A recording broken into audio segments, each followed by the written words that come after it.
AITA for housing my daughter by not my stepdaughter? I am not the OOP. Original posted on our AITA on February 25, 23. Update posted on our AITA on the 5th of March 23.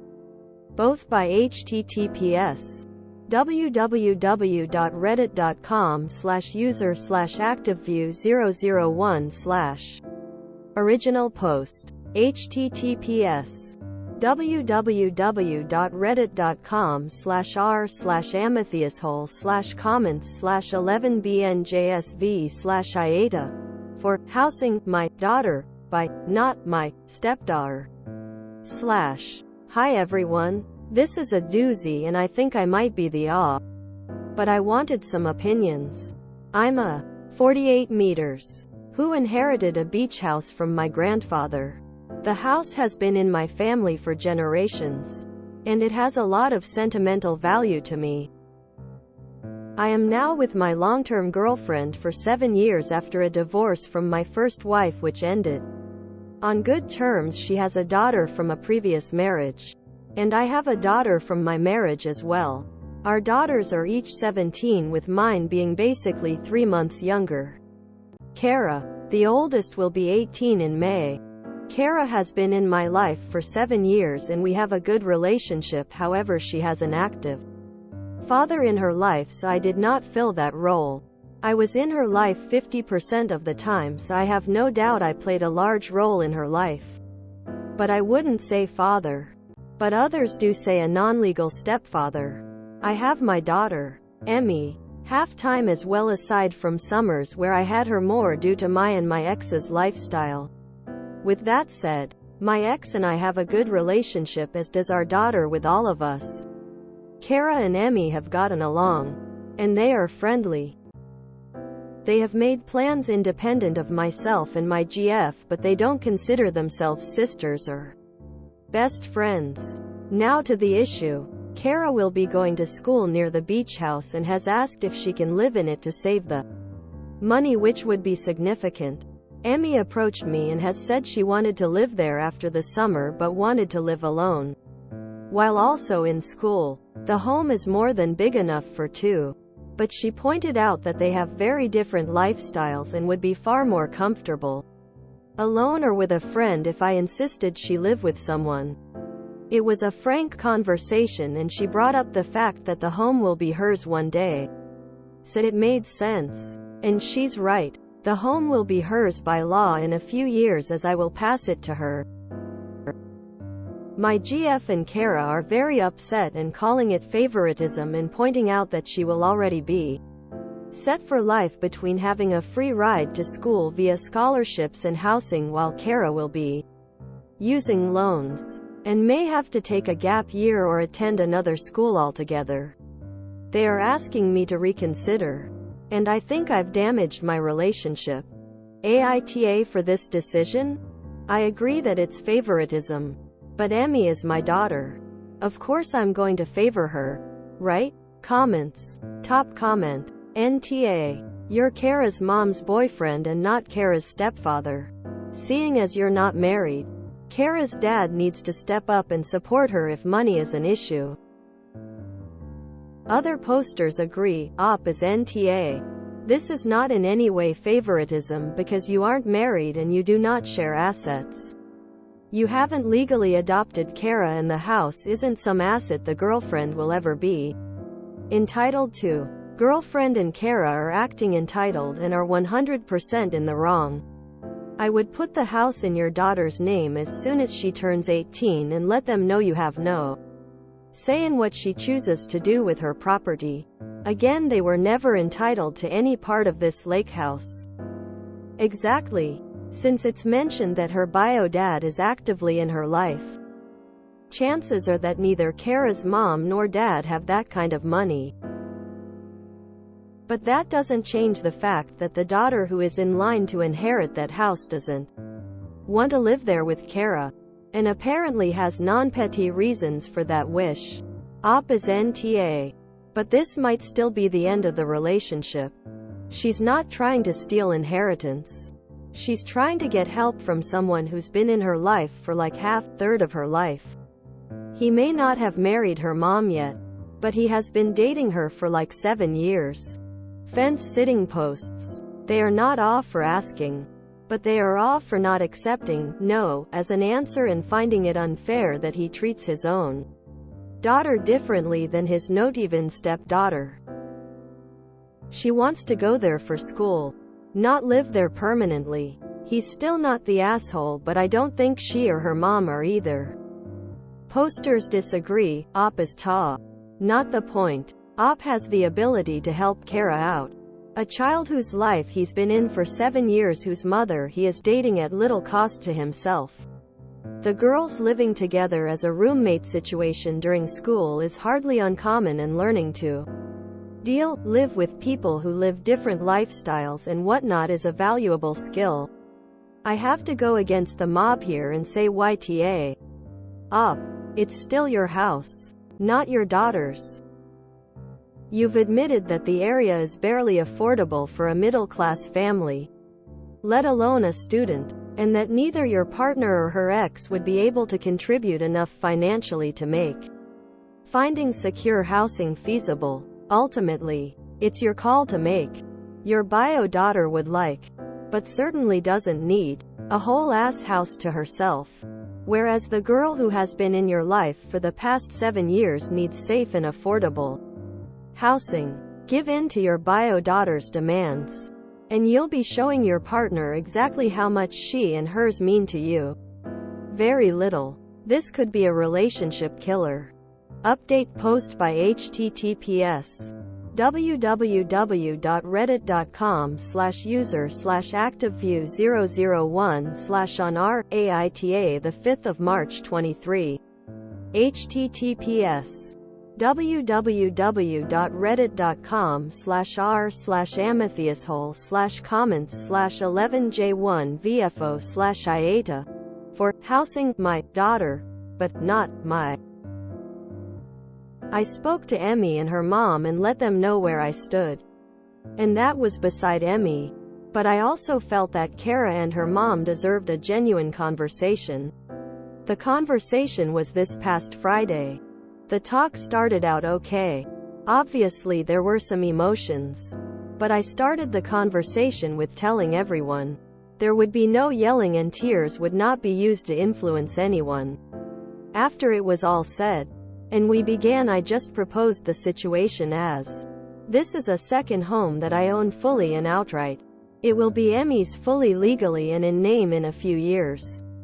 But as of today, it is mine. However, like the house, Emmy is mine and my responsibility. No one but us is entitled to it. And make no mistake, Emmy is indeed entitled to it. It may not be fair in your eyes, but it is what it is. Emmy, I can see why they may think it's selfish, as the house can accommodate you both. But I will support whatever you want to do. This is not a discussion to change your mind, but to better understand it. Quote, it started pretty bluntly from Emmy and her mom saying they didn't understand why she didn't want her to live there, as this would dictate a huge part of her future. The answer was half expected, and the other half hard for everyone to swallow. Emmy said she didn't trust Kara to actually focus on school and not make the home into a party house. She point-blank asked Kara if she could actually accept not having guests over. Kara said something like, a few people 2 or 3 days a week wouldn't be a problem. The answer should have been, yes. Emmy said she wouldn't feel safe with her bringing over strange men whenever she wanted, and her dad would want to visit. And she doesn't trust him at all. She said school was her main focus and staying safe would be a worry if Kara was there. Kara and her mom got defensive, but I told them it didn't matter. She can't say she won't bring people over, tells me all I need to know. And my daughter's safety is paramount. And Kara focuses were blurred. Socializing is fine, but perhaps I was wrong and it had gotten out of hand. I told my GF that as her mother she would have to address that. And that whatever the plan would be for Kara's schooling, had she not ever met me, would have to be her course of action. As for Emmy, after the conversation, I told her she would have a roommate as I felt it was important. She was okay with that and asked if she could ask a friend. I told her yes, so all is good there.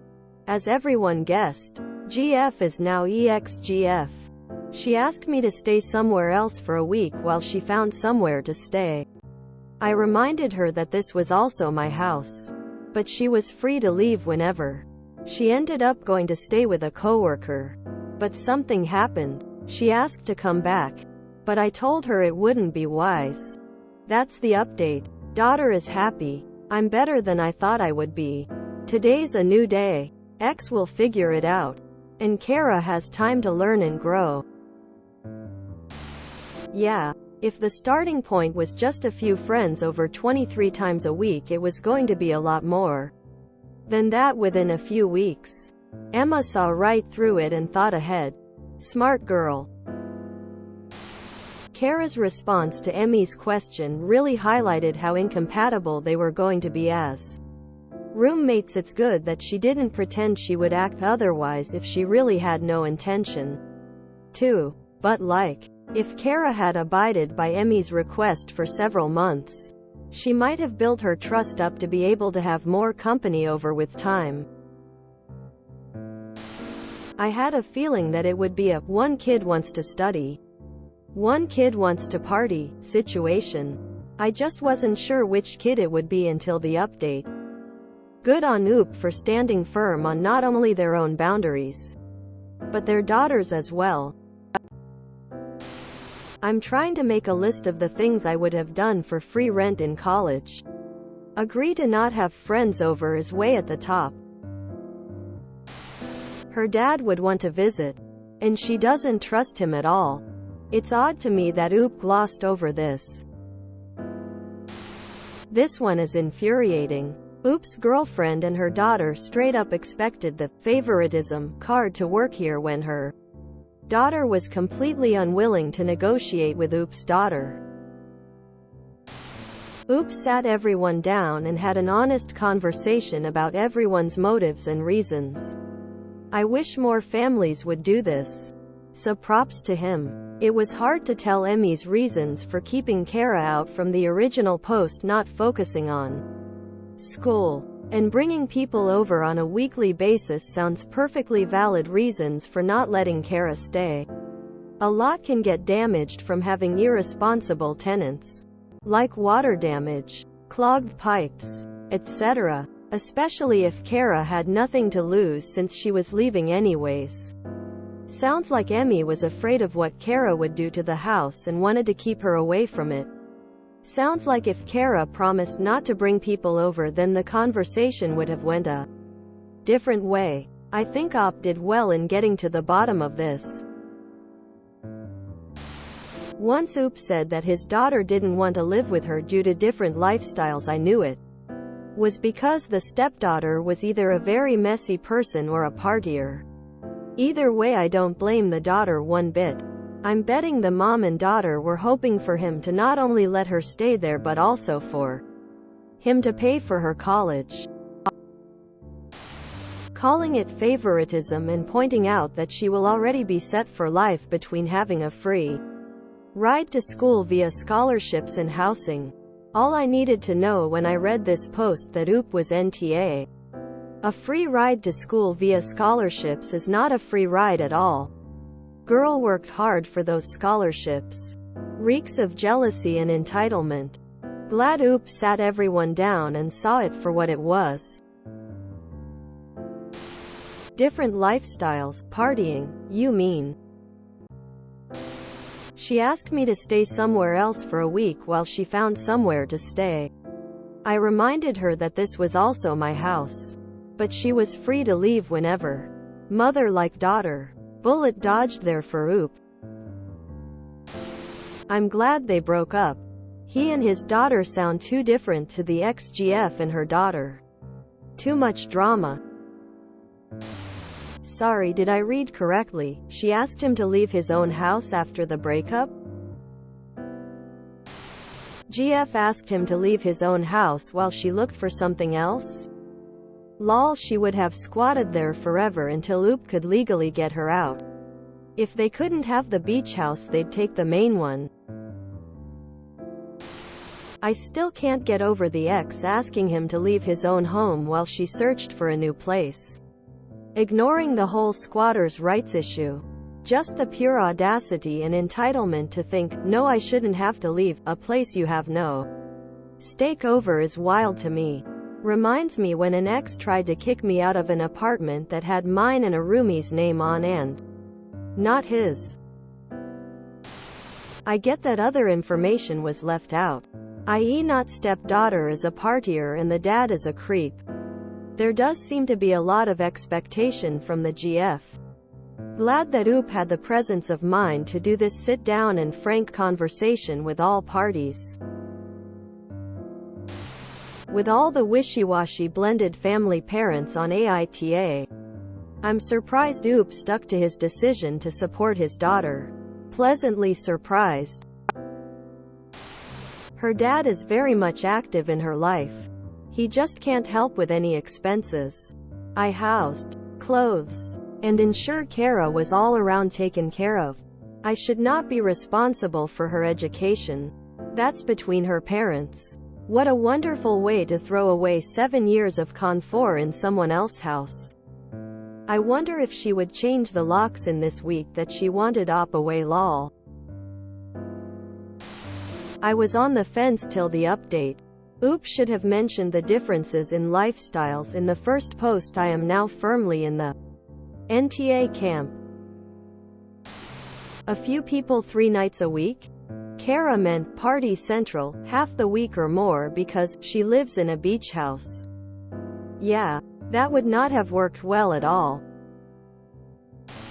If you enjoyed this video, please check out our playlists full of similar content. Epicaricast is like doom scrolling for your ears. Please like, share, and subscribe.